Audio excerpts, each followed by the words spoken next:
Green living is the life for me. I just love sustainability. Hi, I'm Rick Gardner, and this is my blog, Green Living is the Life for Me. Today, I'm here with Jason Spivey. He's the Associate Director of the Carmichael Complex here at NC State, and he oversees all the facilities that are here. So I'd like Jason to come out here on camera, and I'll ask him some questions. Hi, Rick. Hey, Jason. Thanks for being here. Can you tell us what sustainability means to you in your position? Absolutely. I think for me, as how I work in facilities here, sustainability is really just how we can be better stewards of the environment, how we can be better stewards of our resources, from money to just time and materials of maintenance staff that works on repairs and things in this facility, looking at technology and exploring different projects that we can use that are just more environmentally friendly, that have better technology and last longer. So when it comes to sustainability, what are some of the bright spots here at Carmichael Complex? Yeah, so we've got a number of different things. One of the biggest impacts that we've seen over the last couple of years is we've got actually automatic sensors in the number of our recreational spaces.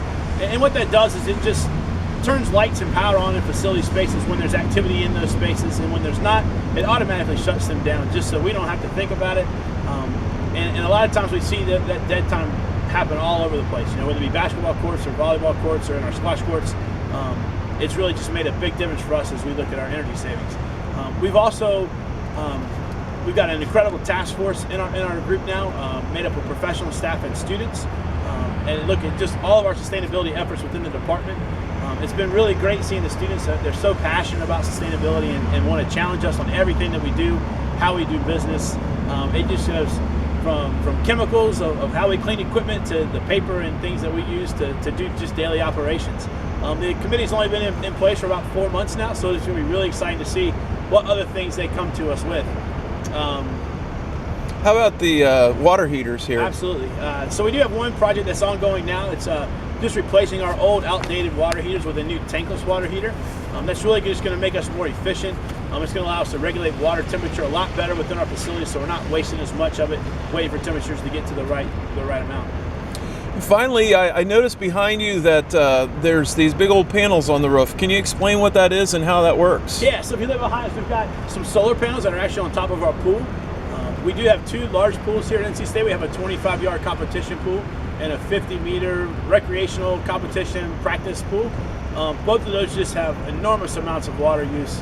What those solar panels do is actually help us heat water that then heats those pools. And on a cold day like today, they're very valuable for us. It allows us to take that water heat, put it to the pools, and save other heat that was coming from the systems here at the university for just our users in showers and faucets and things like that. So when it comes to sustainability, has there been anything that you would consider a mistake or something that you've learned from what you've implemented? Yeah, I think just 2 of the biggest things I think we've looked at is one is lighting systems within some of our smaller recreational spaces, like our squash courts and racquetball courts. And I think we made a big push to try to make those systems automated 2 or 3 years ago, and we were a little ahead of where the technology is, I think. We reduced some of the light fixtures, we put them on automatic sensors, and just the light levels in those spaces weren't adequate for the recreation that was taking place in there. So we've had to go back and add more lights in those spaces to get them up to what we need to be the standards. And so I think if we'd have waited or done a little more investigation, we'd have found that, another year down the line, we'd have had a much better light, a much better system in place that would have allowed us not to do the work twice, essentially. I would also say that, within the natatorium, we did a major light study a couple years ago, and we've gone in and replaced the lights of what we thought at the time would be a better system in there as well, and what the cost of it is. The challenge is that we have to continually drain the pool to change those light systems out currently. The bulbs aren't lasting as long as we'd hoped they would, and so that's been a challenge. And so I think really just letting technology catch up to where we want to go with some of those big efforts that we have in this facility. So can you tell us about your next sustainable project that you're working on? Absolutely. So I just mentioned the light project in the pool, and so what we've done is reopen that investigation. I think now with the improvements to LED lighting, we're gonna get a much better product in that facility space. It's going to improve our light levels in there, which makes it a safer environment. It's going to reduce the amount of man hours needed to repair and do general maintenance on that space.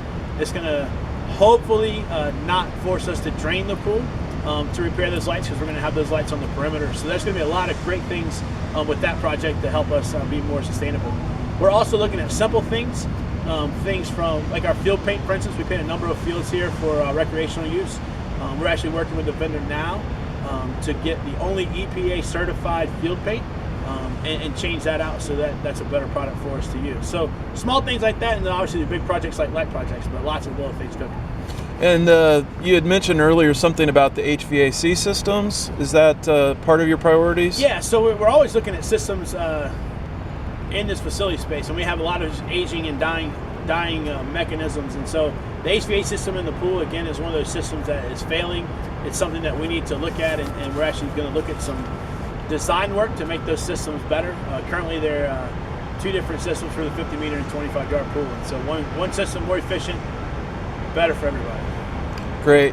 Jason, thank you so much for being part of my blog today, and may you have a very green day. Even though it's ugly and gray, may it be green for you. Thank you. Take care.